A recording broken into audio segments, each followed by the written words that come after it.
All right, welcome to the KickBack FC. Thank you for joining us on our YouTube page. Don't forget to like and subscribe. Welcome back to the KickBack FC, your go-to spot for unfiltered, real talk, all things soccer. We've got it all. We're breaking down the biggest moments, hottest takes, and everything you need to stay plugged into the world's game. We'll even talk other sports from time to time because if it's big in sports, we've got some thoughts on it. Once again, whether this is your first time with us or you've been rocking with us from the beginning, I just want to say thank you to all of our friends and supporters. Once again, my name is Cornelius. I'm your co-host. I'm joined by my boys. Gabriel, how you feeling today? Hey, man. Another day in Sycamore. It's a beautiful day. Can't complain. Salam, how you feeling? Feel good, man. Columbus, Ohio, Sycamore Studios. My man Steve here with us, kicking with us. Yeah. Mike, what's up? I'm feeling good, man. A very good summer is coming to an end. You know, we've been putting in some work, so I'm proud of us, man. Episode 3 at Sycamore. Let's go. How about you, Cornelius? Yeah, it's been good. It's been a good summer. It's been a long summer. I mean, we talked about it at our last episode here. We had multiple tournaments. You know, when we talk about the Club World Cup, we had a huge tournament in the U.S. to get us kind of geared up for the World Cup coming here next year in North America. But we also had some international tournaments, which is kind of where I want to start. You know, it's been a big summer. You know, a lot of footy. I just want to touch on the women international tournaments because we didn't really get too much into it last time. But I want to say congrats to the Nigerian women team. Fly Naja. Eagles Fly. Naja Geren. 10th Women's AFCON Championship. Crazy. Wow. I mean, I don't know. I think I'm not even sure who's in second place. I want to say maybe Morocco or South That's Africa very impressive. with like two or South three. Africa. But, you know, it's South Africa? I think so. Yeah, I believe so too. But Nigeria, 10th championship.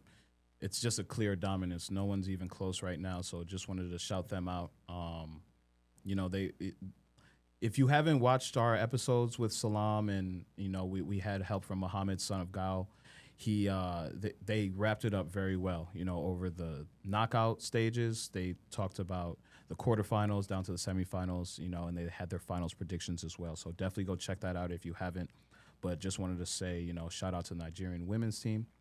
And then also the women's Copa América, South American tournament was this summer. It's crazy because I turned it on right after the third goal by Marta. It was 3-3, Brazil versus Colombia. Banger, honestly, of just a match. It ended up going down to PKs, and Brazil, you know, shout out to Marta and that Brazilian team. They did it again. And shout out to the goalie because she had massive saves in the PK shootout to help them, you know, lift that trophy over Colombia, who also had a great game. I don't want to take anything away from them. I know, Mike, you saw a little bit. Did you have anything to say about the match? Yeah, I just like Nigeria, they just secured their 15th title in this tournament. So that alone is impressive. So, I mean, I feel like you've touched on it already. Marta, she's a legend. I mean, six times she's won, you know, FIFA Female Player of the Year. So the fact she was actually retired before the tournament, and then they called her back, and she ended up being vital to this, you know, championship. So. Yeah, shout out to Brazil, man. Now we need the men to step up. Hopefully Don Carlo can, you know, revitalize that men's team. But shout out Marta. Just huge performance in the finals. She scored the third goal in like the extra time, dying minutes. It was essentially the last kick of regular time to, you know, get that third goal to send them into PKs. But you know, it's crazy. We've been talking about her, I feel like, since this podcast started, and we're still talking about her. She's still obviously in the NWSL with Orlando, so she ain't going nowhere no time soon. No, man, definitely a great moment for her, especially like you said, Mike, for her to be retired going into this tournament and then for her to come back. But definitely like one of the battles of like the future and the present of like South American soccer, and Marta and Linda Caicedo for Colombia. I thought it was everything that you wanted in the match. Like you said, For sure. they scored the third goal, which was just out of nowhere, outside of the box. She got the equalizing goal. And then for her to get the winning goal at the end, I mean, that's, I feel like that was like written already. But no, shout out to her, man. One of the legends of the game. Definitely one of the legends of Brazilian football. And, it was good to see, her have that moment. You could tell like how much like it meant to her after, like when she was celebrating. So shout out to her. Definitely one of the icons in football. So. Yeah, massive for Brazil. And then just to wrap up our women's international tournament, got to give it out for the women Lionesses, man. Back-to-back Euro championships. Yeah. Shout out to Chloe Kelly, who had a marvelous tournament. Now she's a gunner. We all know that she left Manchester City to go to London. But just her journey over the last year. If you know anything about it, she kind of was not really given favor at Manchester City, the club that she had been with for 4 or 5 years, and she ended up making the switch to Arsenal, being a super sub in this women's Euro. She scored multiple times coming off the bench and key goals to keep them in matches, So just for her to have the finishing touch with her penalty to give them that second final is huge. That whole team, honestly, they fought with a lot of fervor, man. They had a lot of times where you could have easily counted them out, especially in that 2-2 match against Sweden. It was tough for them to fight back, but shout out to the manager, shout out to that team. They deserve everything right now. That English soccer is always going to be the talk of the town. So the fact that the women have been able to kind of shoulder that responsibility, it's been dope to see. I don't know if you guys have anything to say about it. Yeah, I just wanted to add 2 things, just 2 shout-outs. The first one being Michelle Ajimang. She took the tournament by storm. Young player of the tourney. Yeah, absolutely, and deservedly so. Was definitely one of the best attackers in the tournament, and definitely provided England with that spark. And she has a bright future. I don't see her slowing down anytime soon. And then my second shout-out was going to go to Lucy Bronze, actually. Right back. We kind of talked about it in our interview with a guest that I won't tell you who yet. But it's coming. Yeah, just I mean, she went into tuned. the tournament. Yeah, no, definitely. So she went into the tournament with like a really bad knee injury, and she still played through it. Mm-hmm. I think unfortunately she's probably going to have to miss like a little bit of time now. So speedy recovery up to her, and definitely one of the best outside backs of this generation for England. I mean, she's always reliable.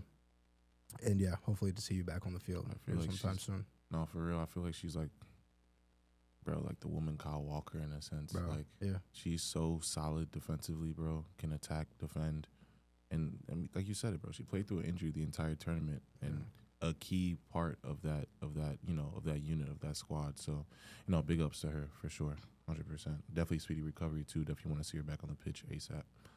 But yeah, to speak to Chloe Kelly too. I mean, yeah, man.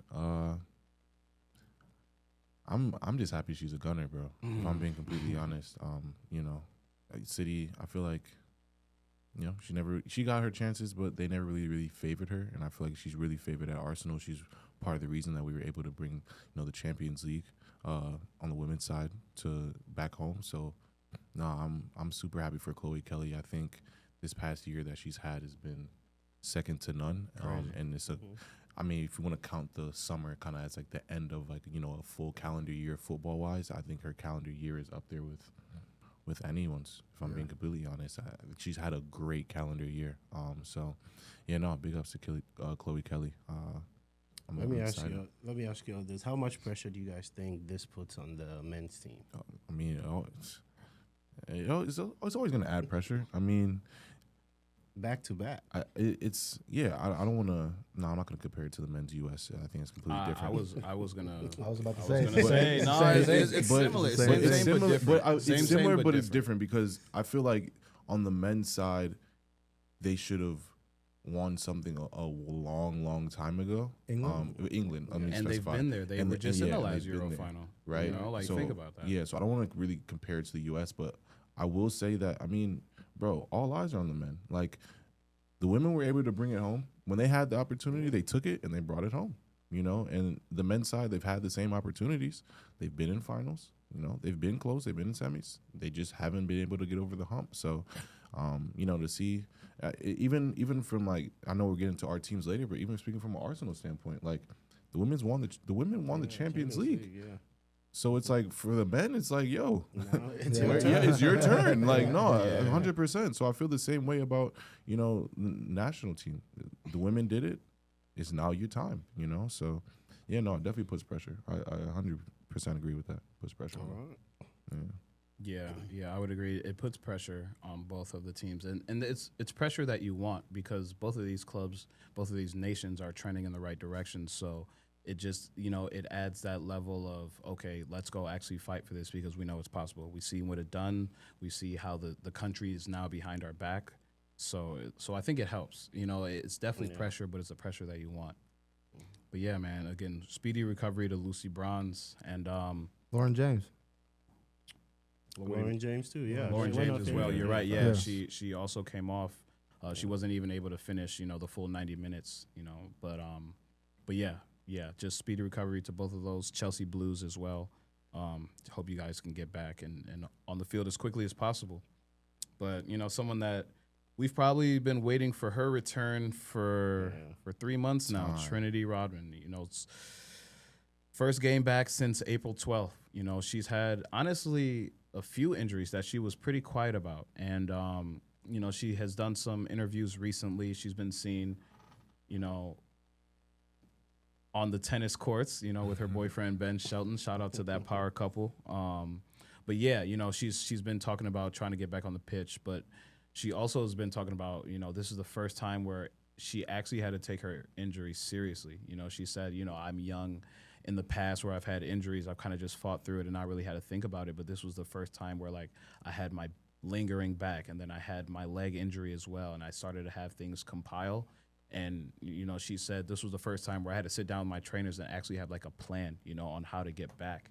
And for, athletes that don't, as athletes, you feel invincible, and when you have that first real injury, it kind of brings you down to, wait, I'm just human and I actually need to take care of my body. And, she's young, she's still in her very early 20s. She has boomed to the spotlight in the last year and a half.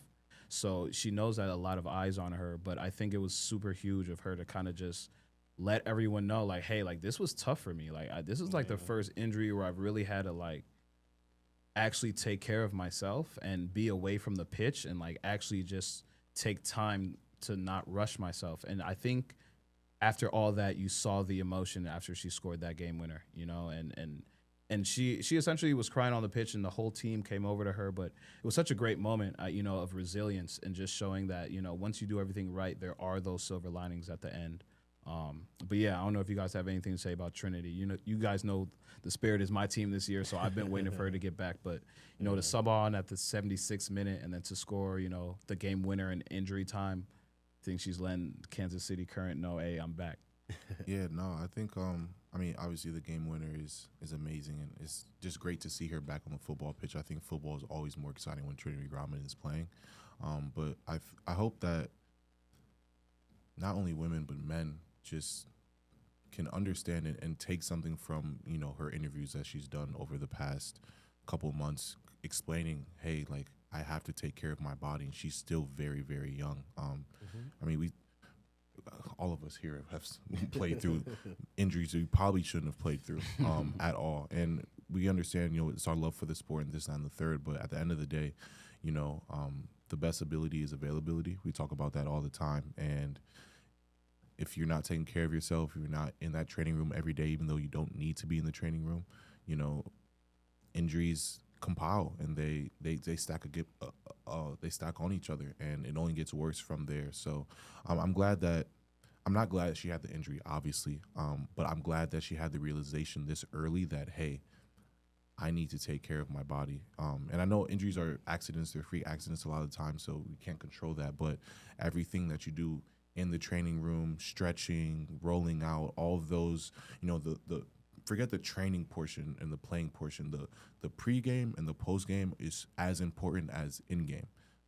And the fact that she's able to realize that now at such a young age, I think will help, her longevity within the game, because obviously we want to see Trinity Rodman play until, like how Marta's playing right now. You know, we want to see that longevity, especially with her. She's such a talent. So, no, I'm just really happy that, you know, she was able to, you know, express that and let the world know that. I hope that a lot of just young footballers can take from that and really just make sure that they take care of their bodies, because we want everyone to play as long as possible.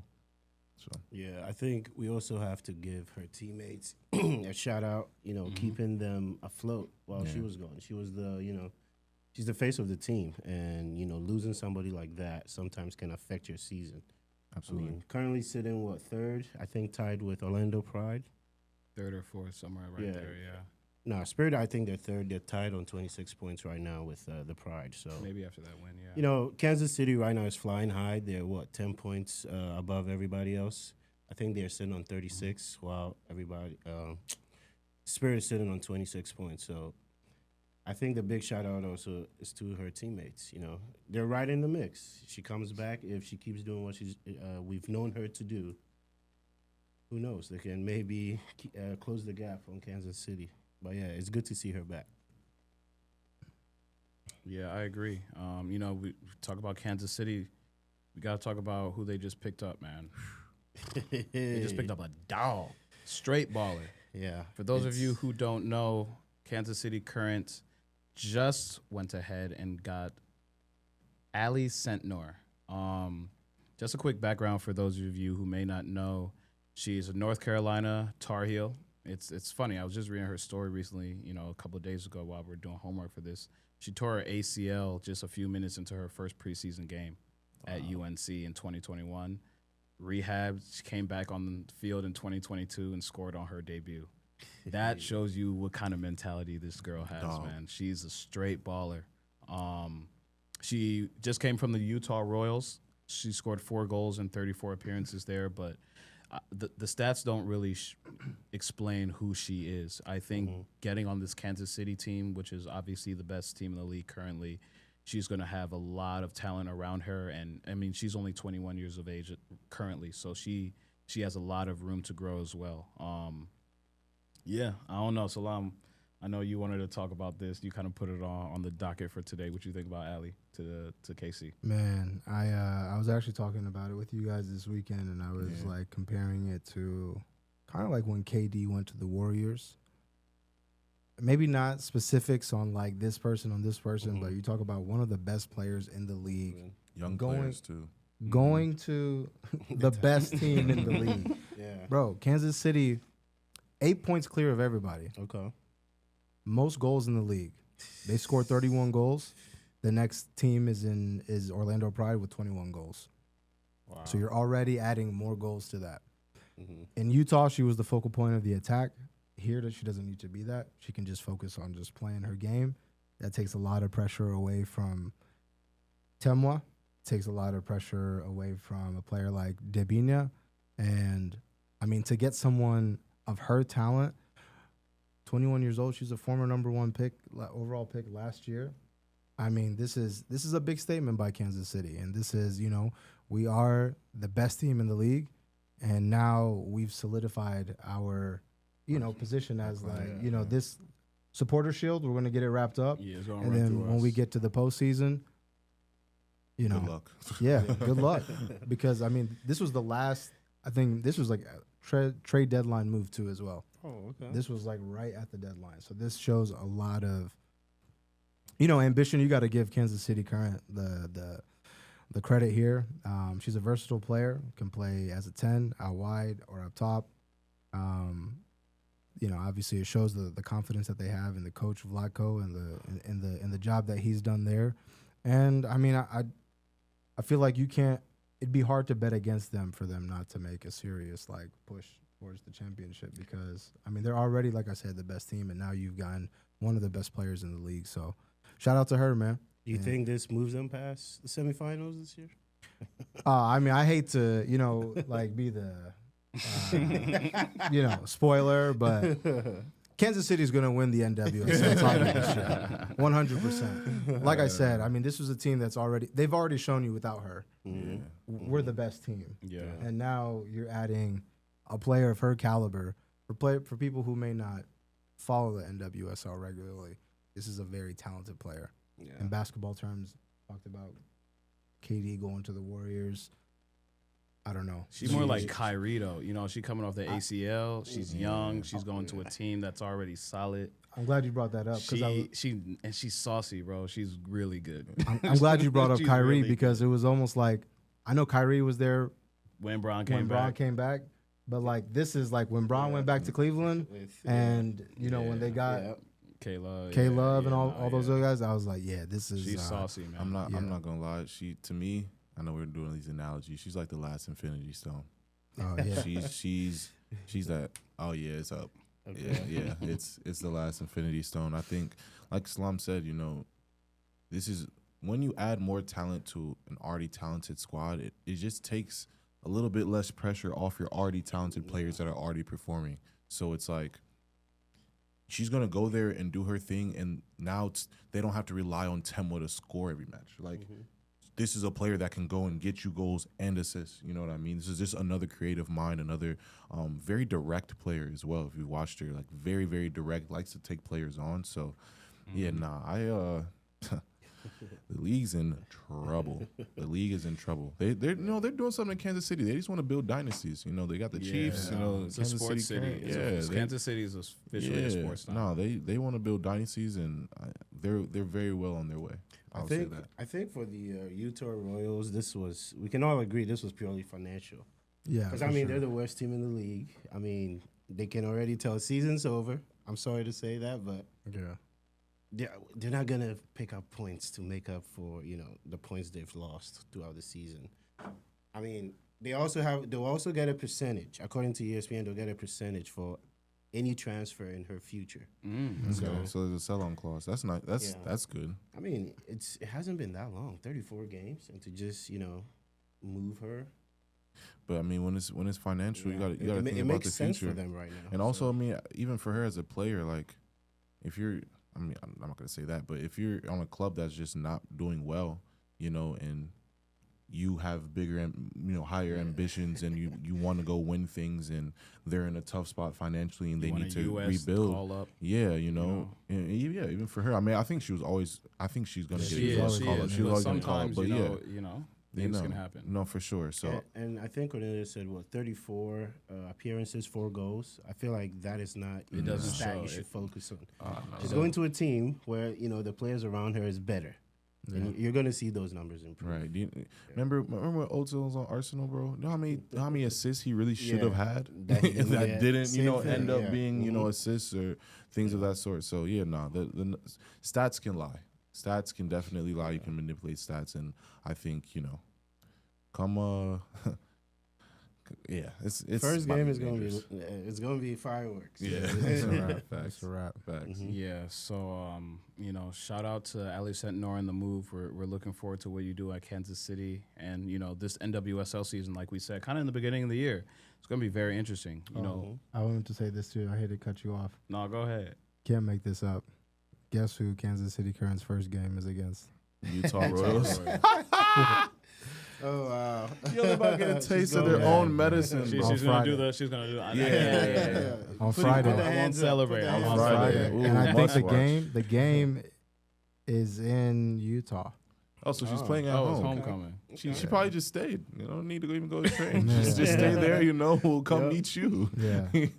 Can't make that up. Oh man, that's wild. Nah, man. Somebody, to talk about. Sorry to cut you off. No, go ahead. One thing we forgot to talk about, it was the record transfer deal. Yeah, $600K. Record fee for transfer in the NWSL. Yeah. So, what was the number exactly? $600K. $600K. Yeah. Glad to see that. I'm glad to see that, because we talked about, I think Gabriel was one that said this the last time, what do you need to see in women's sports, when we need to see more money in women's sports. Obviously, the talent's there. Obviously, the product is there. It's fun to watch. But let's influx, let's put an influx of money so the product is better, And I think we're starting to see the value in these players being on the bigger teams and getting the spotlight. So it's good for them, man. It's huge. So shout out to the NWSL. I love what you guys are doing. Yeah, and even just last point before we move, this is not even far off from the record transfer fee in the world as well. I think the record transfer fee this past summer was like $1 million, maybe $1 million. So, you know, the U.S. is not far off. I just want to say that, you know, they're not. So, yeah, man. You know, the U.S. is also getting a huge another talent. If we're talking about Heung-min Son. First and foremost, we just got to congratulate him on everything he did for the Tottenham Hotspurs. You know, if you've been following this podcast, you know I'm not the biggest fan of that club. We also have an Arsenal fan who has a direct opposition in his London rival. But for Heung-min Son to end his Tottenham career with a trophy, you know, and the man sitting to my left might not have the best words to say about that match, but that Europa League final, I think, just capped off Son's career with Spurs in the best way possible, to be honest. And now he's rejoining his Tottenham teammate, you know, Hugo Lloris over at LAFC. You remember that? Remember that? No, I was waiting to see what y'all said. I dropped that as a bar. I was waiting to see if we had any laughs. I'm just like, you gotta let it breathe sometimes. Do you remember the little spat that they had during the All or Nothing? Like when it was between him and you don't remember that? Oh, don't worry. No. Watson, put this in the clip. I'll go over like, no, you don't remember that, the All or Nothing clip, like when it was like he was saying something to him in the dressing room. Yeah, I remember that. He was like, if you had something to trash say, can. yeah. He was like, if you had something to say. Okay. I remember now. Yeah, That's they're funny. back. That's funny. They're Oh back. man. Hope y'all got sturdy trash cans in there. You know what they say? Time heals all wounds. Hey, all wounds. Look, Kudus and Van der Ven are on the same team now too. Yeah. You know. Sometimes you gotta shake hands and hug it out. Yeah. But no, man, 127 goals and 333 appearances for Tottenham. You know, he made the move from Leverkusen a decade ago, 2015. You know, that's kind of, you know, he put in his 10 years, his 10,000 hours. And so shout out to him, man. You know, a mainstay of South Korea. You know, he was someone that went back to do his time in the Korean military while he was part of Spurs. You know, he has some lore there that will be talked about for years to come. But, you know, the whole thing on Spurs was they didn't have a trophy. They didn't have a trophy. They didn't have a trophy. And for this guy to have been the servant that he has been, you know, there were talks about him going to Madrid not too long ago, you know, and people kind of asked, like, why'd you stay? And he wanted to build something. He and Harry Kane, you know, they had that great relationship for years, but for whatever reason, they weren't able to get it done together. But, you know, in the same effect, they both won their first trophies in the same year. So shout out to both of them. I want to say this, and this may be a hot take.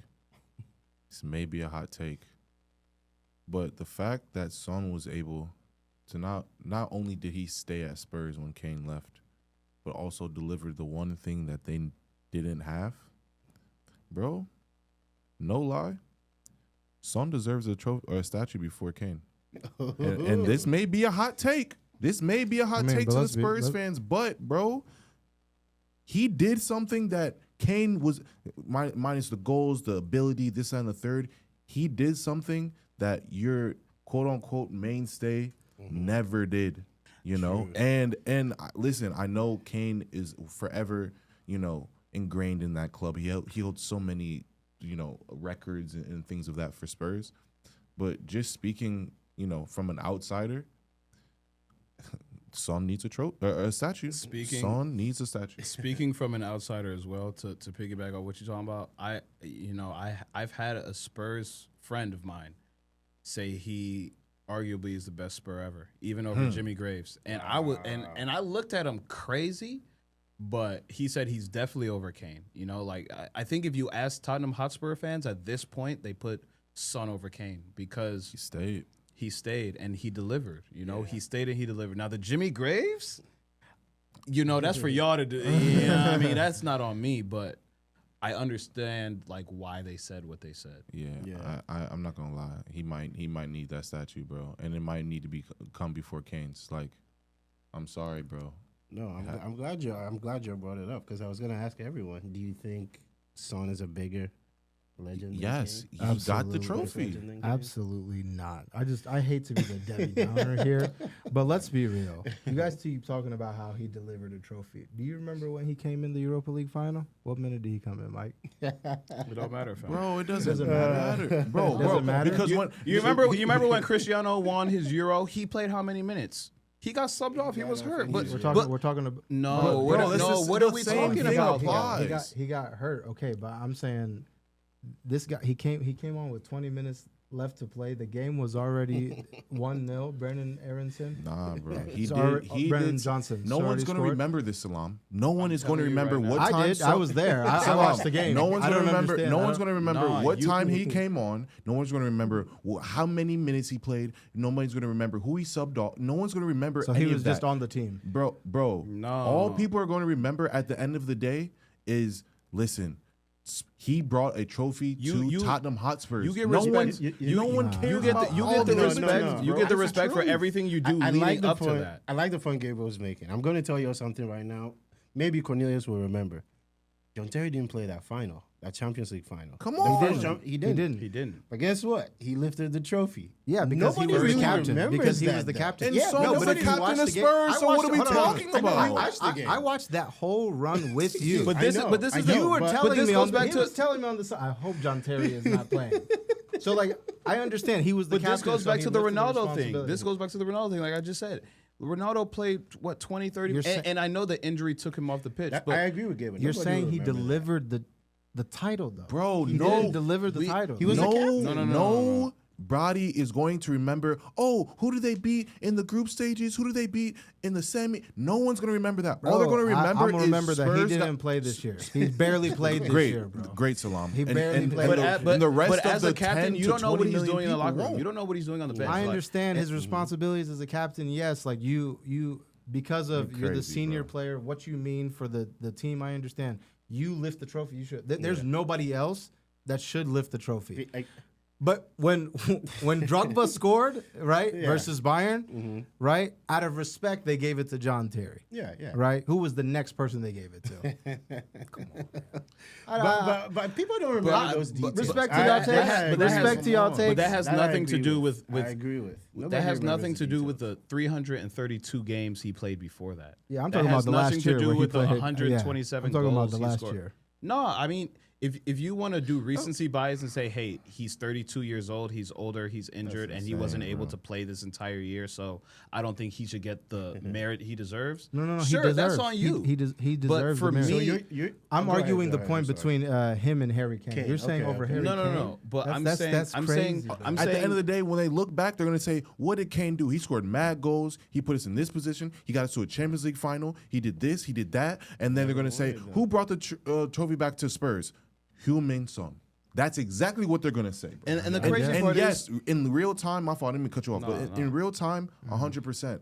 Yes, he didn't have a great season. His season was so poor. yeah, we're not He talking about that. didn't have a great run in the Europa League. He delivered. We can say that candidly. He delivered. He delivered.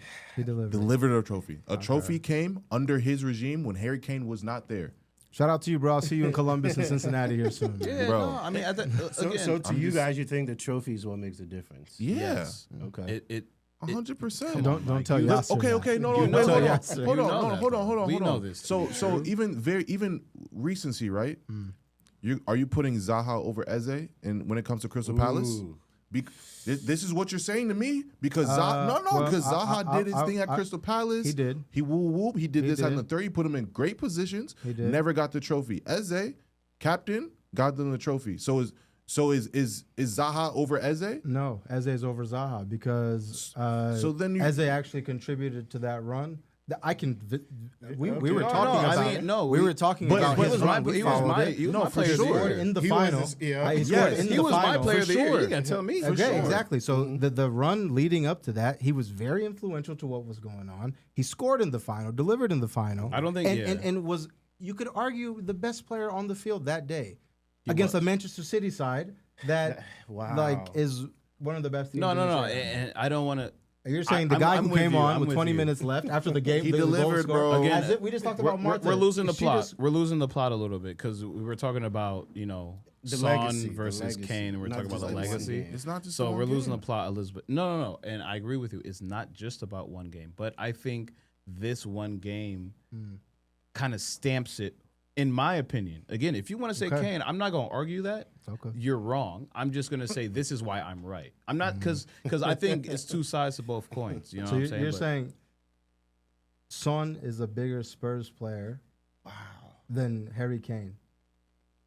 Bro. Let me see you say yes. You're on camera. yes, Say yes. yes. I think so because This will of, be a poll. Very good. Next subject. and again, I'm not a Spurs fan, so for me, I'm saying It's this an as an outsider. impartial, as an outsider. That's fair. But I want to know what the Spurs fans think, love hot because I know. This I know. one? It gets. This is a good one. I like it. I like hot this takes. one, That's why I said it. That's why I It said ain't it. got nothing to do with me. This is how Spurs fans think. But personally, I would say this is the guy that got you guys out of this.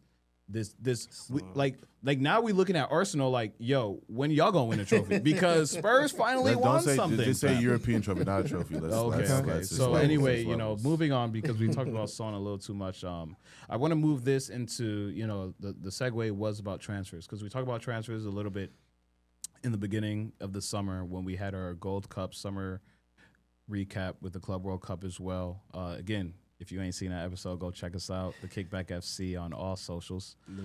Mike, I'm gonna start with you because you weren't here last summer episode, and just today, fam.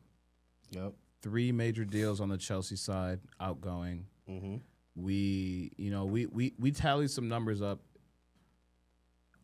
We sold another 100 million almost in the last two weeks. Yeah. And I know people get mad at our model all the time. Fluffing the money. Welcome to death row. You're signed for 9 years. That's really is death row. But, you know, somehow we're getting deals in and out. So I want to actually talk to you about our summer transfers, you know, since, you know, after Delap, you know, after Joao Pedro, because we saw them in the Club World Cup. But the outgoing and incoming people that we've gotten, how do you feel about it leading into, you know, the Premier League season? Like you said on the last episode, you know, we've gotten pretty good guys. We brought in guys that I thought we needed. But the back line is still shaky for me. To me, you know, I'm okay with the back line if we can find the right combination of players. If we can find 2 guys that actually work well together in the middle or 3 guys in the back, whatever it may be, I'll be fine with keeping the guys we have. The one guy that I'm so surprised is still here is Sanchez. He had a great Club World Cup. I'll give it to him. That final, exceptional. Great saves. I mean, he played well. But to me, that keeper makes a whole, you know, lot of difference. Like, if you have guys, you know, the guys, your last guys in the back, the center backs, if you have guys that actually believe in the guy behind them, I feel like there's more confidence when these guys are defending. But I'm okay with everybody we've brought in so far. I believe in what we're doing. We haven't missed on our transfers lately, so I'm okay supporting, you know, this, you know, recruiting team. I know we're linked now to Garnacho, and some of the fan base is like torn about it. Bring, please. I mean, I know he's not walking in here to start. Like I told you, he's not gonna walk in here and Garner? he's not starting. Oh, he's Garner. But bring, He's gone now. He's Garner. but No, bring he's not. him It's because not. he'll be good depth for us. Like I'm not mad about that at all. The one that I'm looking forward to is Xavi Simmons. Like if we can get this Xavi Simmons deal completed, I think we're set for the summer, and we'll see what happens with, you know, our keeper situation. But overall, I'll give us, you know, 9 out of 10. I think we're doing a pretty good job. So Chelsea-wise, we've had a good summer. Yeah. I do think that the Hato signing is what you truly needed. Everyone else is just everyone else. To me, currently, that's just an outsider. Everyone else is kind of just everyone else. But the Hato signing, vital for your team because your back line needed milk. It needed help, bro. It needed help. So I can agree with that. Now, the cherry on top for you guys would be Xavi Simmons. If you're able to get Simmons, bro, I'll actually be pissed. I'll be mad about that one. And he's one of those players that, you know, very young but with a lot of experience and, you know, played in a lot of different played in different leagues at this point as well. So his experience, even at this very young age, is, I mean, it's low-key perfect for your team as you guys being such a young team and signing everyone. So yeah, that would be the signing. Not it wouldn't be the summer, but of the summer, I think for your team, I think the last two that you've brought in would be the most important. That would give us a lot of options in attack. Because as of right now, I mean, our attack is so versatile. You could switch one guy to the left, one guy to the right. They can play on both sides. They can play through the middle. I love what we've done this summer, but I needed a keeper, man. I really needed a keeper. If we would have gotten a keeper, 10 out of 10 summer for me. I think, like I said, I think these are if you're able to get Xavi Simmons, if that happens. But I think Hato and Simmons are your difference makers. I think everyone else that you've brought in is just like, oh, it's a good player, rotating the squad. But those two players specifically, I think those are like the difference makers in Chelsea Football Club that you've brought in. Yeah. I think Hato, he's in that starting lineup. And if I'm being completely honest, Simmons is what Nkuku will be or should have been. He will be in that starting lineup. I don't think there's if you bring those two guys in, there's not a doubt in my mind that they both don't start. They should start, and if they don't, then I don't. I mean, it is what it is. But I think those guys are the real like difference makers out of everyone that you brought in so far. Yeah, I agree. Xavi Simmons has been one of my young favorite players since he stepped on the scene. So if we can finagle him somehow before this transfer window is over, that would be the one I've wanted, for a minute. So I like the way this looks, man. I like the way it looks a lot. Again, I think the biggest thing for us is that we're shedding a lot of the players that we got maybe 2-3 years ago that have still been on the roster that didn't fit the project. Ugochukwu got first team minutes, but it didn't work out. Carney Chukwuemeka got first team minutes, but didn't work out. Again, come on. No. I mean, y'all saying are high on him. No, like y'all saying this, but you gotta remember 2-3 years ago we bought a whole bunch of players that me and Mike told y'all we don't know none about some of these cats. But we saw them get first team minutes and it didn't work out. So it's like, okay, well, they're on our roster. Now what do? We either send them on loan or now we have them for another year and a half.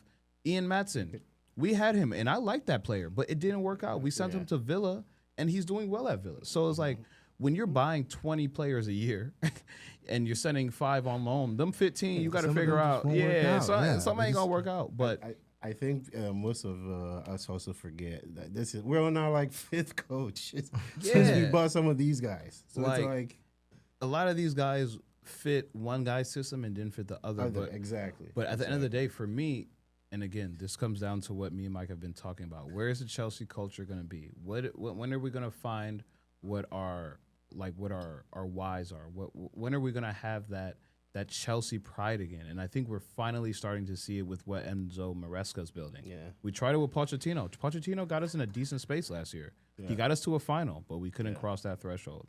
Yeah. Graham Potter, it was rough. We were not going anywhere with him. I told y'all from the jump. I didn't. We were not going anywhere. The boys gave it off. Yeah, I told y'all from Jump Street when we got him from Brighton. I was like, he's not ready for this. Frank, I told y'all he's not ready for this. But me and Mike had to put on a good face because he was our manager. He was our man. But the whole time behind the scenes, we never wanted these guys. And that was a whole 2-3 year process. So now that we finally kind of figured it out, now we're figuring out how we want to play. Now we're figuring out what that Chelsea culture is like again. So I think the biggest thing this summer is that we got some of these fringe players out and we're building the team that we think we should go fight for the next 4, 5, 6 years with. I think that's our big thing. A team that's been building this 5-6 year program is Arsenal. Y'all finally got y'all strikers. So I'm just gonna give you the floor with that. Gyökeres, it's finally happened. How do you feel about this summer? Gyökeres. I heard it. I told Mike today. I heard, I don't want to talk too much about it because it's a friendly, but Arsenal just played Tottenham, y'all rivals. I heard Victim Gyökeres. That's what the expression said. You seen the video of the guy, he was like this?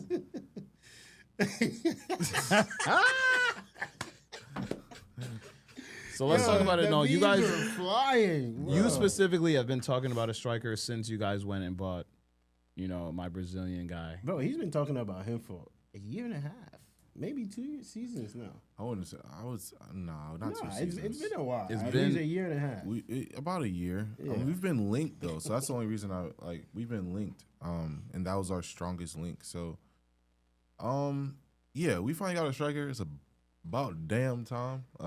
If I'm being completely honest, and I'm happy with our purchase.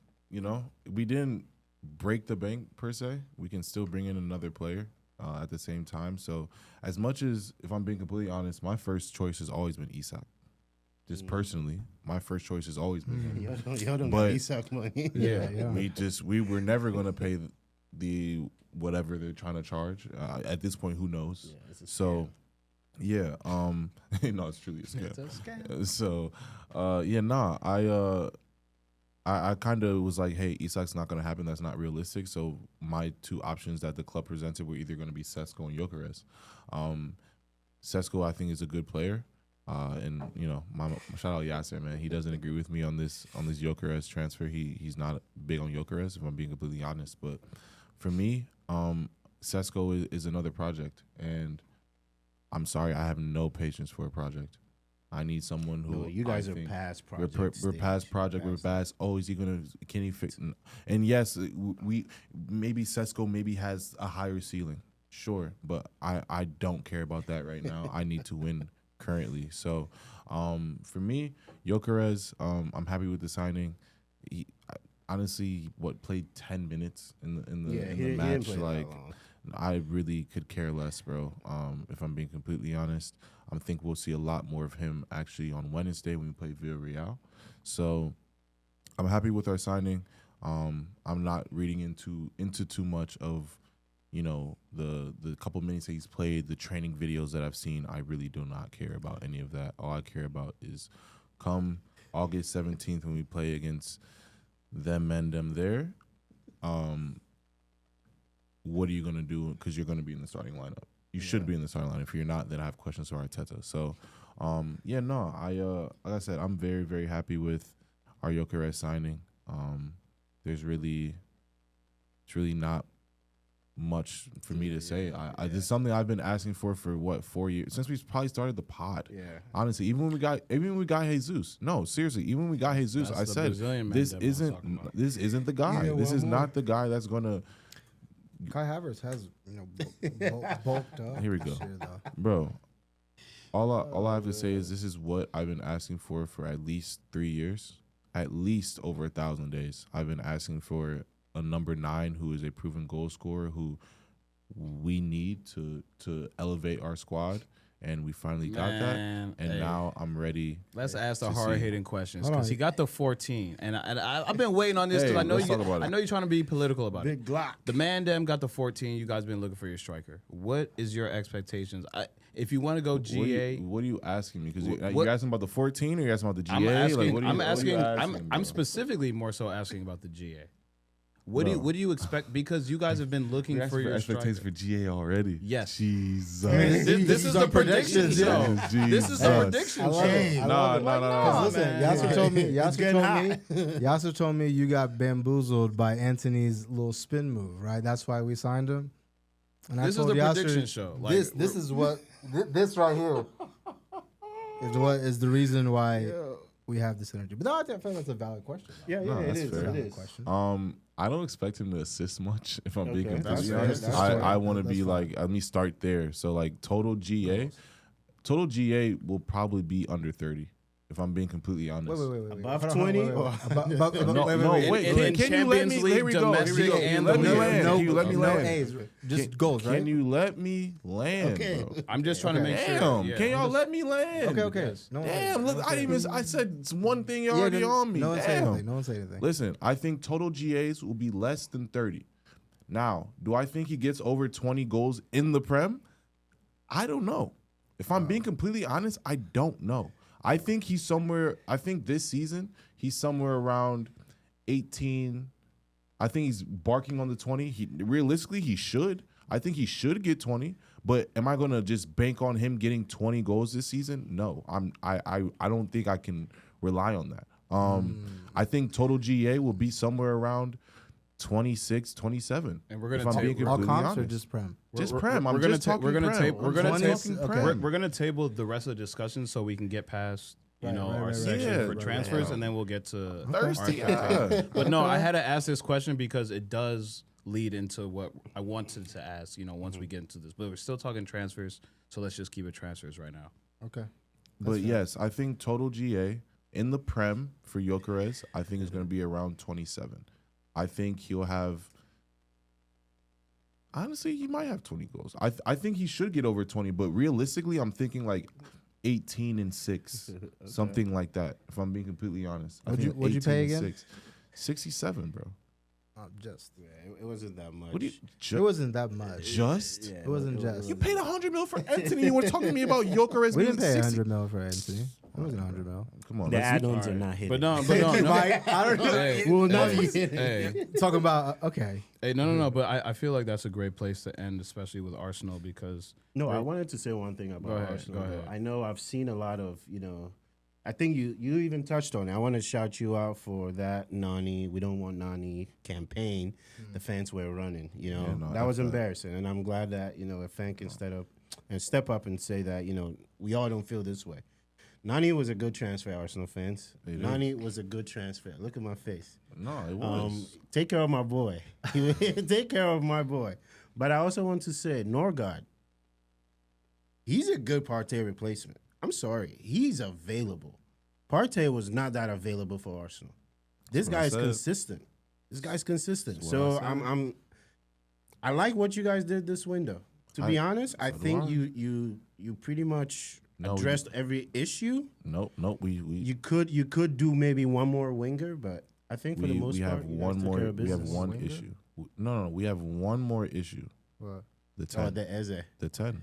We have one more issue so that we Odegaard's truly the need to issue. address. No. See how the words get twisted? But Odegaard's a 10 though. That's not what I said. I didn't say Odegaard needs a replacement. That's not what I just said. I just said we still need to address the 10 role. We still need to address it. Okay. Do you not buy players that backup? provide competition and backup in multiple roles? Okay. So I'm not saying we need an Odegaard replacement. I'm saying we need another player in that role. We have no other player in that role ready to go right now. Ethan.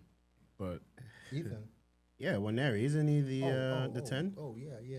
Yo, why is someone chest pumped today, bro? I'm asking though because he plays in the 10 role. So if you're gonna bring, that's your captain. So if you're gonna bring in someone to challenge the captain, then that tells me that obviously there's some uncertainty going on in that. Duh, we spoke about it last episode. So, but that's a valid question replacement? though. That's A a valid replacement? question. No. That's a valid question. Odegaard, that's a big player to come in and That's your have captain. someone to challenge. Does We're Eze not not gonna play bring in- multiple positions? Oh, so now okay. So Am I- I'm saying, so you bring in Eze. Eze's not going to come from Crystal Palace and play on the bench, is he? He's going to have to start. Who is he going to in that midfield? You're going to start Zubimendi. You're going to start Rice, and it's going to be either Odegaard or. Does he not play multiple positions? And are we just going to not Eze factor does, that in? but So then, okay. I can see a world so where Martinelli isn't starting if Eze's I don't. Yeah, Martinelli. No. I'm saying. So then that means Nani's not going to play, because I can see a world where that happens as well. Okay, that's fair. You pay interesting. whatever. Don't you? know what I'm saying? I know, I Salam. don't- It's been a while since you've had players competing for the same Come spot, on, but bro. Like, that what happens are we to us. talking about? We're trying to build a okay. city But again, model. Like might need we're one going to more be winger. players that don't play every single again, week, bro. Like what are we talking about? That's fair. What are We're we spending a talking lot of about? time on transfers. That's fair. We're not getting down to the nitty gritty, so I do want to move on from here and then talk about United's transfers for a sec. But the reason I brought up just the goals or GA in the league, just to cap that conversation. Last year in the league, Mohamed Salah 29 goals. Second place, Isak 23 goals. Third place, Erling Haaland 22 goals. Fourth place and fifth place tied at 20 goals, Chris Wood and Bueno. So that's what you're looking at if you want to hit the 20 goal mark. Johan Wissa had 19, Ollie Watkins had 16, and Matheus Cunha had 15, which leads me to Salam. You guys just picked up Cunha. You guys just picked up in Bueno. You know, last year The Walker. sitting at 20 goals and 15 goals. Yeah. You guys, your goal differential last year was atrocious. 44 in the league. Worst ever. Man's talking to me, bro. I just want to know about how you feel about your transfers because obviously you guys I'm just can asking only the go hard up from here. questions. If you go any lower, you're getting relegated. You feel me? So The league wouldn't let that happen, Cornelius. I'm not cared. I'm not worried about the league. I'm worried about this podcast because this is what we have to talk Yeah. about weekly. So for me, you guys just picked up 2 prolific goal scorers. In Bueno, we've been talking about, you know, just what he's done for the last few years at Brentford. Cunha, one of the heart and souls in the Brazilian team the last couple of years. You know, he finally got his call up. He was able to do some stuff for Wolves.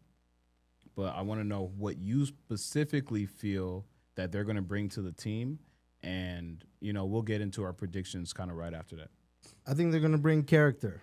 I think they're going to bring personality, much needed character and personality to the team. I'll talk about Mbeumo separately. He played for us yesterday or 2 days ago versus Everton. And that first 45 minutes, honestly, was the most fluid I've seen United play in a while. This may even be a hot take, but if we went into the season without a striker, I wouldn't even be mad. Based off of what I've seen from that first 45 minutes. The way Cunha, the way Mbeumo, the way Bruno, the way Ahmad were connecting, we haven't seen that in a while. And we showed a little bit of control, and we showed a little bit of assertiveness. And I think Mbeumo definitely, I mean, I don't know if you guys got a chance to watch the game or not, but I think impacted in a positive way. So I think that he's going to bring much more than just obviously the goals that you had. Last year was a historic year for him. I believe that was his best numbers-wise. But sorry, not to cut you off, but I said this last episode. Him and Wissa, in the last 4 years from Brentford, they've only increased their goal tally. So he's a player that's grown into the league, but also he's grown into his own. You feel me? Like, yeah, and I mean it's hard to say. I won't say that he's in a better team, especially considering that we finished where we finished last year. But I think he's around better attackers, and I think that that's really going to help us create more chances. And I mean, you know, just the versatility between him and Cunha. If they need to play down in the 9 role, I mean, Cunha started as the 9 role on paper, but if you watch the game, he picked up positions that were he wasn't just staying up there. And I really liked what I saw from him. Obviously, Rasmus is not going to provide us much. If he decides to stay, you know, that's, you know, our bench option, probably our number 3 option, because behind Xerxes, I think Xerxes is going to have a big year. But in terms of those 2 guys, they're going to bring much more than just, you know, what they contribute on the field. I think one of the things you guys used to say a lot was the Work rate. no, not even the work rate, but just like the identity, the character. Right? Absolutely. So I think that that's what it is. No, I think You are salty. I just wanted to say something right now. He is salty. I'm salty. The way about you're what? looking at, don't worry. We'll get to him What in am I here in a mad second. about? No, you're Why salty. would I be mad about Manchester? I wish Steve, Bum can we United? just focus on him for What just would for a I be little bit? mad Let's about just focus on him United? for a This second. man has his chest pumped up just to be sub 10th No, but place. I asked you a valid For question what? that we'll revisit once we get in less. there. Say I less. asked you a valid question because Go all ahead. the.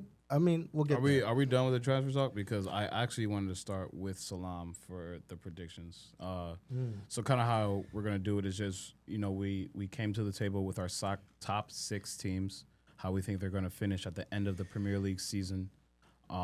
Start from 6, you know, go 6, 5, 4, 3, 2, 1.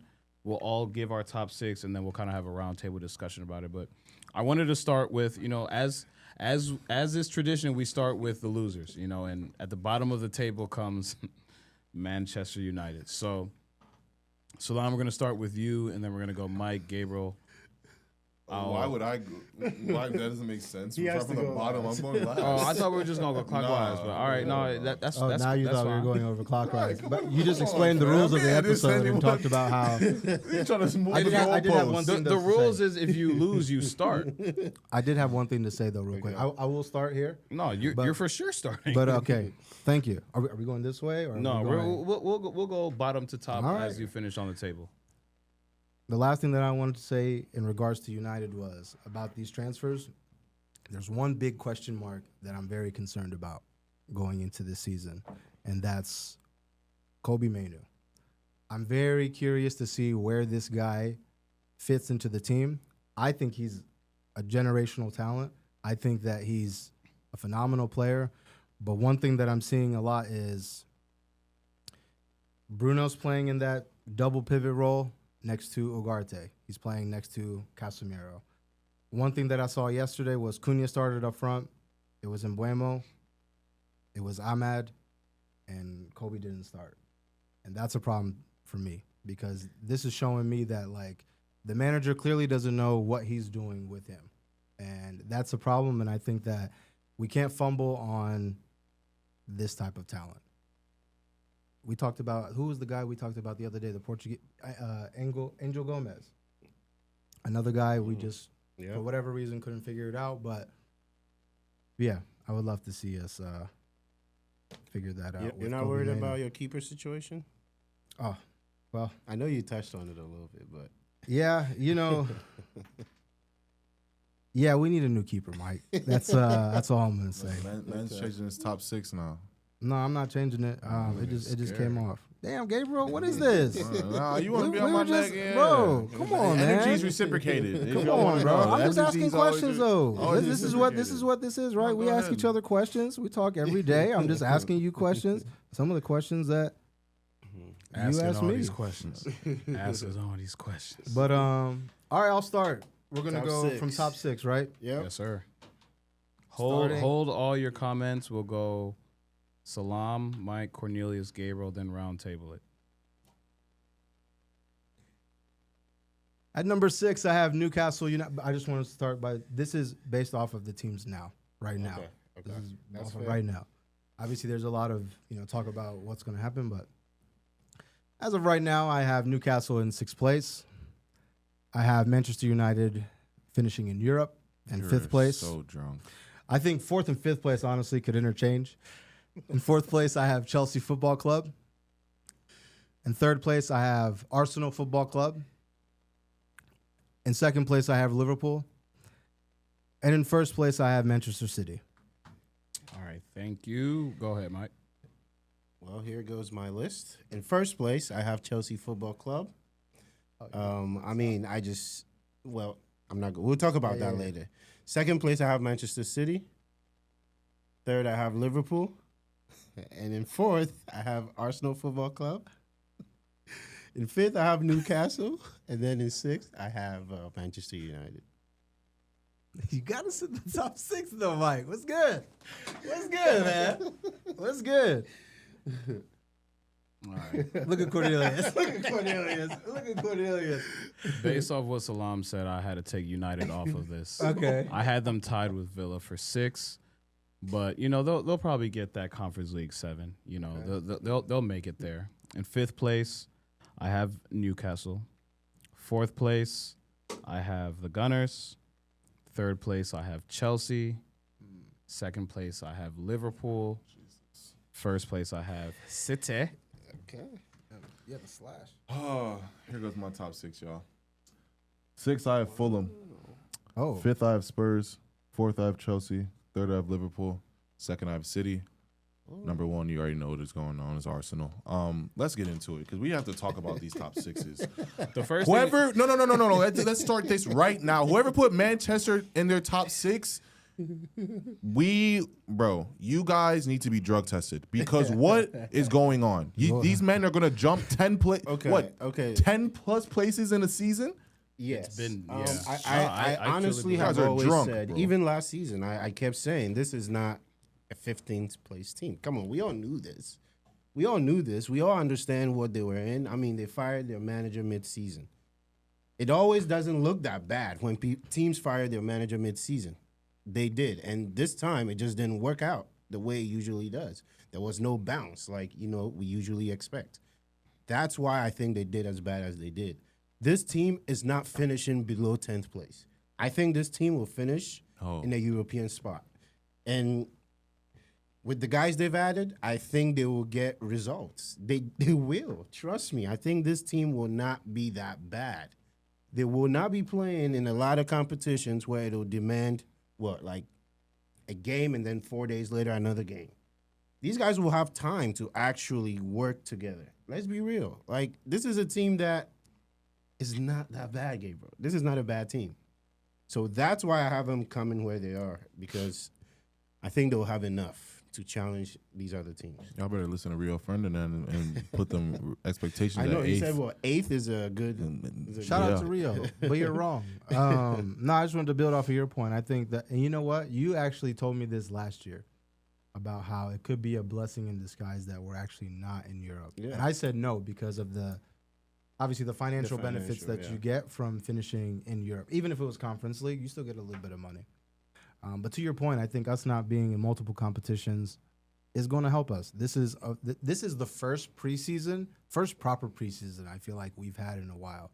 You guys had the Club World Cup, so I'm very curious to see how you guys start the season. Not because I don't think that you guys have a good team, but just because I don't think that you guys have had the proper preparation like Arsenal has, or not even just our teams, but just the other teams that weren't involved in the Club World Cup.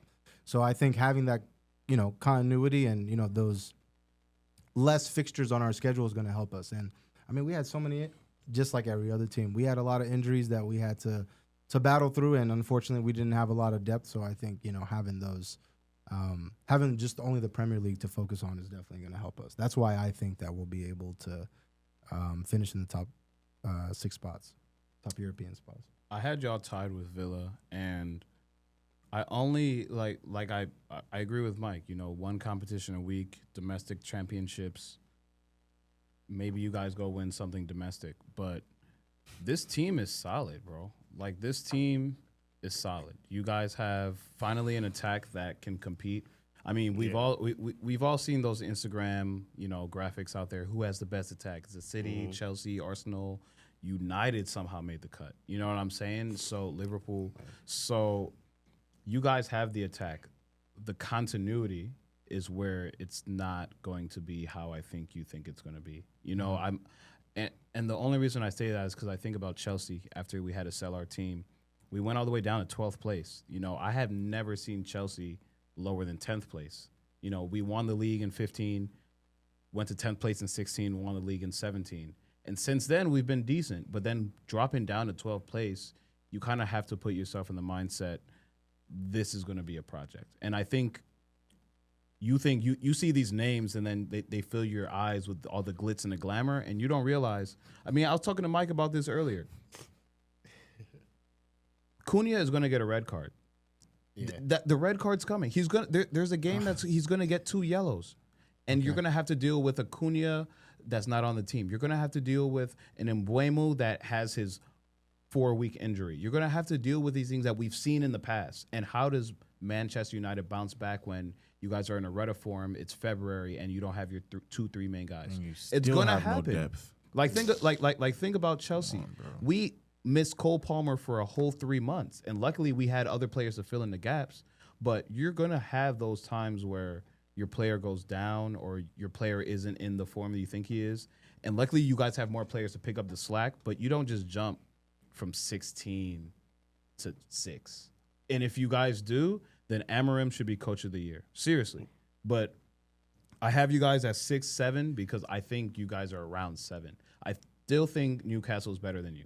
There's no way you're better than a Newcastle team that didn't lose anyone. Newcastle was 5th last year. Let's not forget. They were in 4th until that last day. You guys aren't better than them. You guys aren't better than Villa. I'm not better than Nottingham Forest, fam. I mean, I'm gonna give you guys more respect because you guys are bigger than Forest. Forest just lost Alanga. I don't know what their team's gonna look. They lost some players, but I'm looking at my top 6, and I'm like, outside of our 4 teams that we know are top 4, that we kind of all put top 4, Newcastle and Villa and Fulham is who you're fighting with now. You guys are in that mid region that's under the Brighton is like Brighton. You know what I mean? So for me, Manchester can't break my top 6 because you're putting a lot of clout on Amorim and you're putting a lot of clout on these 2 guys when we don't know how it's going to work. We don't know. Man, just going off we watch. But I mean, that's all we have. We haven't been able to play. No. Again, this is just all our take. Did you watch the game yesterday? Based off your preseason, you're drawing with everything. Hold on. Based on your 45 minutes watch on preseason, you're saying that Manchester United is going to be in 6th place next year. I'm telling you, based off of the game that you clearly didn't watch the United. No, I versus, didn't. I don't need to watch. Why do I need to watch? Well then, bro. Well then, your analysis is like kind of then just like No, it is no, what it is. no, That's your opinion. I'm going Go based ahead. off of what I saw though. It's yesterday. all 45 opinion. It's all minutes, opinion. sure. It is all It's opinion, but subjective, I'm going saying. based off of what I saw yesterday. We had no 9, and we showed the most control that we've had. Damn near Who'd you since play? we started this podcast. Who'd you play? Everton. We played Everton. All right. We played Everton. All right. Who did you guys play in your? Who did you guys play in your? What's it called? Come on, bro. No. I'm just saying, go ahead, finish. I'm just saying the this is his first opportunity. It's his first full year. It's his first full year. He went into a situation last year where he came in midseason. They mid-season. didn't back him in January, but everyone said that obviously he's the problem, right? Because like the previous coach was the problem. And no preseason, no reinforcements. We weakened the team, right? Rashford left, Anthony left, Sancho left, Malacia left. Garnacho, yeah. Garnacho It's about to. probably is about to leave. Whatever, yeah. But I'm just saying, Bueno, this was his first game yesterday. He's not up to where he needs to be physically to start the game, to start the Premier League season. Those 45 minutes, I've never seen us play like that. 100%. The way we were, and again, this is a rejuvenated Amad Diallo. This is a Bruno Fernandes with rest. This is I guess they're not good players. My bad. No. My bad. hard I to guess keep going. I guess Ahmad's not a good player. And it's funny because we can go back to the season prediction episode for every year. There's so much hope in your eyes, bro. I can see the glimmer, fam. I'm glad we get this in. I can see That's so fair. cameras are Let catching him his eyes, land bro. real No, quick. that's Let fine. him- That's fair. I'm gonna let Mike go. But all of us have said in the group chat, this is the best we've seen United in time. But if you think you're just jumping 10 spots off aura and vibes, bro. Off arrest. Yeah, Off like arrest. I'm trying to tell you right now, the league ain't that easy no more. Okay. It's not. It's truly Against not. an Everton And I want fan. United to be good. I say this all the time. When the top dogs are top dogs, the league is way more fun to watch. Y'all just not there yet. Let me ask you this: Is Crystal Palace going to be better than United? I don't think so.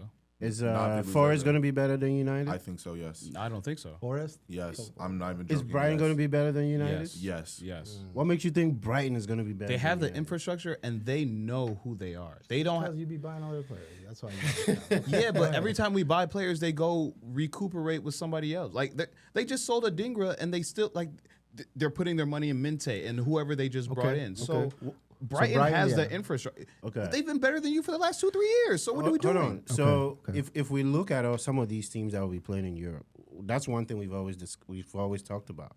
Can some of these teams sustain it throughout the season, being healthy, being able to compete in all these competitions? But Probably only not. the top. These guys are not going to be playing like that. But Think about that. But this One is- game and then they'll this- probably chill for But this is my a point. week. If you before look another at game. if you look at the Premier League in the last couple of years, right? Let's just say since 2022, 2023. The teams that have been 6 through 10 have been solidly 6 through 10. We're talking about the Newcastles. We're talking about Fulham. We're talking about Brighton. We're talking about Brentford. And Brentford just got decimated. So they're not going to be a top 10 team anymore. exactly. But you're saying that United's they're going to jump 10 spots based off this summer? But yes, the league has changed. Some of these teams that were strong last not season with it, man. I'm not with it. are not going to be strong anymore. No, But don't Brentford put the was water. on the team. Don't put Let the me- water let me- in the ask cup. you this the though. thing in So his with water, Newcastle, bro. with it going on, obviously this is based off Newcastle of hasn't that. lost anyone. Yeah, you're right. They've been a top 6 team the last 5 years. So you're saying because we finished where we finished last year, we're just going to finish. Where No, we finished I last think year too? no. That's not what I'm saying. So I'm then saying even the year after, when we do predictions here next year, and then the year after, See, it's just we're just going to be. see. This is No, but hyperbole, bro. What I'm you trying just to, said that the what I'm trying past to 5 say, years is what they've I'm been trying to- constant. What I'm trying to say is, out of the top 6 teams that I put, out of the top 4, we all said City, Arsenal, Liverpool, and Chelsea. No order, right? Those are our top 4 teams. So let's take them out. Okay. The rest of the 16 teams in the league, bro, you guys have to fight with those teams that have been in You're the right. 6 We through have to 10. be better than those. So teams. until You're right. you can prove on a week to week to week to week basis that this United team is currently better than the Villas, who have Unai Emery, who've been in Europe for the last 3 years, better than the Newcastles, better than the Brightons, better than the Crystal Palaces. And Villa. I said Villa. That's what I'm saying. Until you can prove that you deserve to be in that 6 to 10, I'm not just jumping you to 6. No, but do you think Rio do you said think- 8. I said 7. You keep bringing up Rio, bro. This is my first time bringing him up. I'm saying I said you guys will probably finish 7. Rio said 8. You said 6. I think you're overshooting just because obviously you got to come on here and talk big. But bro, there's no way you just. And if you guys do, again, Amorim should be coach of the year. I'm saying it right now. I honestly think they will finish in the European spot. I don't know if it's 6 you guys are through drunk. 7. I don't know, but I think they'll finish in the European spot. Conference League will be good for them. Yeah, let him go to. That sounds like a 7th place finish on a Wednesday. Mike, that sounds like a 7th place finish. Sure. That's what I'm saying. They're right there, though. I put them at 6 because I'm like they're not that far. They're in the 6 to 11 mix for me. 6 to 11. I can agree with that. 6 to 11. That. Now, but I don't think if they will happen, be not even 6, 10th 7. going. No, Bro, they'll definitely be 8 down going. There is no absolute way for me that this United team gets to Europa. Conference League, sure, maybe a Conference League spot. Oh, come on. If maybe a Conference League spot. Conference League is what, 7? 7. 7. And then depending on how other things shake out, it might go to 8 or 8, something like yeah. that. So yes, you may get a Conference League spot, 100%. Do I think you're just gonna jump 10 spots, bro? Nah, man. You guys are bugging I think a out. good You guys are example was bugging out. I think Chelsea sometimes is not a good example because You have Spurs jumping. I do have Spurs we there. spent, And but my look thing at is, the Poch team that pushed us to 6th. but We my, didn't have anything going. my thing is, I mean, look at this Fulham only have team with domestic Marco Silva, competitions. bro. This Fulham team has been consistently 7, 8, 9. Bro, Fulham is not finishing above us. I'll take bets right now on camera. What you want to put up? What you Bet with this man. He's the one who put Fulham 6. No. Bet with this man. He put Fulham $100. 6. Do 100. 100. 100. That Fulham. 100. That It's on camera, folks. will finish above Say less. Fulham Football Say Club. less. Okay, Steve. that's fair. Hey, you know, hey, it's a London team. You know I'm with the Fulham, All right, Fulham? with the Fulham fellas, Bro, But hell no. Fulham. But no, but to get off Manchester United, because they're not about to hijack this whole prediction episode. You know, we all put the same top 4 in the top 4. Different orders for everyone. I think we all have someone finishing top. Me and Salam had City. Does everybody have... And I wanted to have say, Chelsea. and I just wanted to kind of give an explanation. Pep's coming back for blood. Whether we want to admit it or not, they had a very good summer. They got some signings that we all have been kind of talking about. But Pep, it's been the first time since I think the first year he was with City that he didn't win anything. Not one trophy this year. That's not happening again. Got this back year. with his wife too. He got back with his wife. You know, happy The wife, biggest happy summer life. signing. Yeah, bro. I think this City team is coming back for the league because I feel like they felt disrespected last year. Foden didn't have a great year. Haaland wasn't there in the same capacity because Kevin De Bruyne was hurt. But they got, you know, they filled the spots that they needed to fill up. And for one thing we know about Pep, it's hard to kind of confuse him and trick him. I think he's got this Arne Slot guy figured out. Liverpool with Etikite, I mean, that's what it's going to be one of the signings of the year. But for me, I don't think Slot's going to have the same freedom to kind of just run the league like he did last year. Arsenal's back. You know, Arsenal isn't going to be a soft team this year. Chelsea isn't going to be a soft team this year. Poole isn't going to be a soft team this year. But for right now, I think this City team is going to run amok. I think Liverpool is going to have to decide between Champions League and the league. They just won the league, so I think Liverpool is going to be a little bit more in on Champions League this year. That's just me. I put Chelsea at 3 because this is the first year where we're going to see a Chelsea team that now people aren't taking us for granted. You feel me? Like we just came off a summer where we won a Club World Cup against PSG. We just won the Conference League, so we're coming off 2 trophies, European trophy, 2 European trophies, you know? And so for me, I think this Chelsea team now understands where they sit in the league. I feel like they understand that teams aren't going to kind of sit back. They're going to give us the proper respect. But this is also still a very, very, very young team. I don't know if we have what it takes to go 38 matches and win a league right now. We don't. What I think a successful year for us will be is, again, another top 4 finish. We go far in the Champions League, and we get something domestically. Because I think it's time that we now say, oh, okay, we can't just take a year off from winning trophies. Even if we aren't winning the league, let's go get an FA Cup. Let's go get a Europa. Let's go to the deep, deep knockout stages of the Champions League. I think that's success for us. But to think that Chelsea just is going to win the league after the year we had is a little naive for me. But we can't just drop off. We have to be in the top 4. We have to still be competing in these tournaments. So that's kind of how I had my top 4. I feel like we all had the same top 4. So why do you think Arsenal's winning the league this year, Gabriel? I think it's just the natural progression of how things should go. I think that How it should go? how it should, yes. Okay. I think that the additions that we've made with the current team that we already have, it just, that's how naturally the thing should go. I do think that it is our time to finally get this number 1 spot, to bring something back to Arsenal. It's been over 20 years. So, yeah, no, I think it's time. We finally have a striker. I feel like we haven't had a striker since Giroud.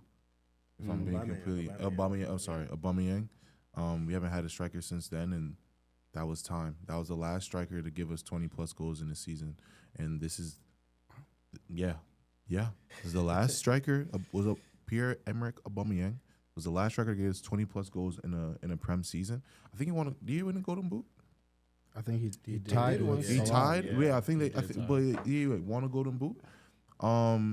So this is and Gyökeres is the one player that I believe can get 20 goals in the season, if I'm being completely honest. I haven't felt that way about any of our other strikers that we've had since Aubameyang that would say, oh, he can go get 20 goals. So, I think that the way that our team is going, if everyone continues to do what they do, we're able to stay healthy this year. There's no doubt in my mind that I think we go and win a trophy. I have a question for you. This is a real question. Oh, I know. I have a You've been real sitting on question this now. question too. So, yes, you've been building to this point. You've now gotten the striker, right? So, if you guys don't win the league this year, you don't win Champions League either. Where are you at with Arteta? That's a valid question, though, right? This is coming back. I mean, this is the second. This is the. I'm just prefacing. Everyone's 'cause speaking I for me, don't. so. I think I didn't say realistically, the pressure is on Arteta, even if he wants to admit it or not. No, It's on him. I said this last year. Yeah. Yeah, If he doesn't bring one major trophy home, bro, I need you out of here. Yeah. I'm sorry. I need you out of here. I don't care about anything. Oh, no, bro. You've had 6 years. At the end of the next season, you've had 6 years. You've had everything that you wanted to. You got to bring in your own guys. You got to bring in this. You got to implement your style of play. You've been able to do everything. And are they going to actually sack him? I doubt it. But for me, Gabriel, the Arsenal fan, nah, bro. I need you to go somewhere else, bro, because we've given you everything. So for me, you have to win one of the big ones. You either win the Prem or you win Champions League. We got to Champions League semifinals this year. Yep. I'm only looking for progression. So the next progression is a final. We got to second place in the Prem this year. I'm only looking for progression. So the next place is first place. So for me, you bringing home one of the big ones. Even if you won Carabao and FA Cup, I don't care, bro. I need a major trophy and a smaller trophy. That's where I'm at. And if you're able to bring in a major trophy, then cool, I can live without the smaller trophy. But I need one of the major trophies, Champions League or the Premier League. That's it for me. One of the points I put down for Arsenal, I said I expect at least one final appearance. I don't care what competition it is. You have to have a finals appearance and possibly win it. There's no excuses anymore. The striker thing was one of the biggest ones. So, we'll give you that. You didn't have a striker, but now you have a striker. No excuses. The only reason I can't put Arsenal winning the league, I still feel like everything still goes through Saka. everything goes through Saka. If he doesn't make it work, it seems like nothing works. That's why they need a 10. That's the thing. You can't still depend on him the way you do. He's your best player. Yes, he needs to have influence on the game. But to go to him all the time throughout the season, and I don't trust Arteta to manage him properly, especially coming from an injury last season. Now the management piece, I 100% agree with. So I think wait. The management piece, I agree with. Everything else though, this is what a 9 solves.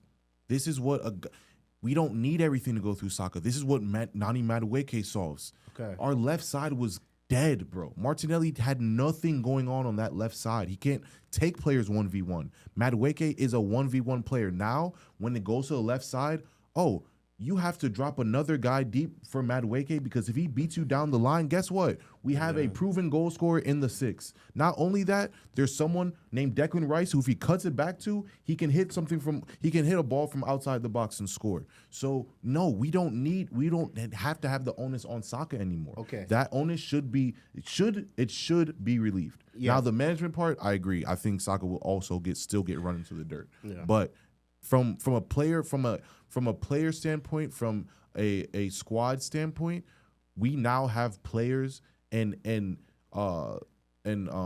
big, I wouldn't say big time players, but we have guys who go in there and make a difference. I don't think Martinelli's a difference maker. No, he's not. He's not. I think Nani Madueke is a difference maker because of his 1v1 ability. Yeah. I think Eze is a difference maker because Eze is able to. We don't have a guy who can take a player on in the midfield and drive 40 yards and potentially score or dish the ball off. That is missing from our midfield. We don't have that. That's why I want Eze. Odegaard cannot do that. He can't beat a guy and drive down the pitch. Declan Rice, as much as he wants to, he's not going to be saucy enough to beat a guy and drive down the pitch. He can drive, but not beating guys and taking guys out of the equation. So that's why I'm saying, yes, we have pieces now that will suffice. Even if we don't get Eze, we have other pieces now that should take the onus off of Saka, 100%. But if we do get Eze, that's our Infinity Stone. I'll tell you that right now. That is our final Infinity Stone. Based on the games you've seen this preseason, do you think, well, I guess Gyökeres just got here. Based on what I've seen this preseason, you guys were still using him a lot. He was like, everything go to Saka. 100%, because guess what? We'll see what Gyökeres was not there. Nani Madueke was not there. Potentially, you're right. Eze is not there. Team. So for me, I know Saka is going to do what Saka has to do. He's going to get his GA regardless. I'm not worried about that. I'm not worried about Saka. I'm not worried about our right side at all. My main concern is our left wing position, and my main concern is our midfield, especially attacking-wise. Those are my main 2 concerns. Eze, for me, solves both of those issues. He can play on the left. He can play in the middle.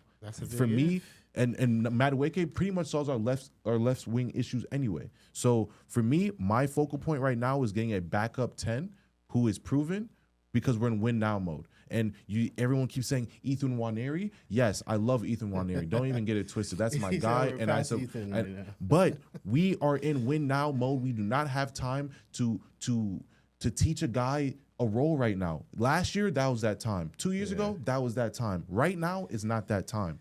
Right now is Arteta either win something or we're looking at replacements. That's fair. That's where I'm at. I think that's a good place to end it. I mean, I know we all have, our final statements, but just last thing, I would say one sentence, one little blurb about your expectations for your team leading into the season. For me, I mean, Chelsea, Prem title. Go for it. We were close last season. We were, middle of the season, we were challenging. I think what, brought us back down to earth is the fact that we didn't have a striker that was consistent scoring goals. Now I think we have that. We have consistency in striker position. We have people that can put the ball behind the net. That's all I believe we needed to kind of get us to that, competing for the title in the Prem. But for me, it's just win the title. And if not the Prem, the Champions League. The Club World Cup has given us the confidence that we've needed the last 3-4 years, and winning Champions League or the Prem for me should be the goal for Chelsea Football Club.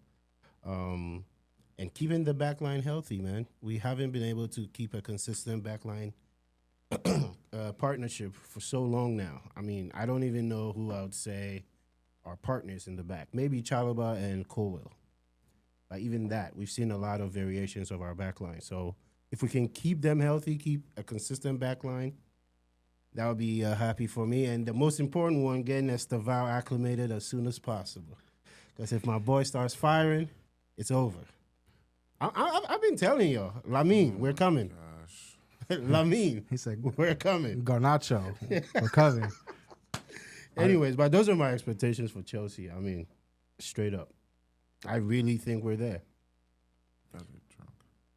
Oh, yeah, I guess I'll go next. Like, my expectations is, again, just I need to see an identity. I want to see an identity. This is the manager's full, opportunity to work with the team. You've had your preseason. You've shown signs of progression. And we just got to be able to consistently, put that on the field week in and week out in the Prem, because obviously we can't have a repeat of what happened last year. There was a lot of things that went against him and the team, but now I feel like we're in a better place, and this is the rebuild that we need, and we need to make sure that we're able to show some sort of identity. Yeah, for me, my sentence would be league. Y'all on notice. Ready or not, here we come. Because that's just kind of how I feel about us this year. Like Mike said, we have all the confidence coming into the season, off the back of the year we just had.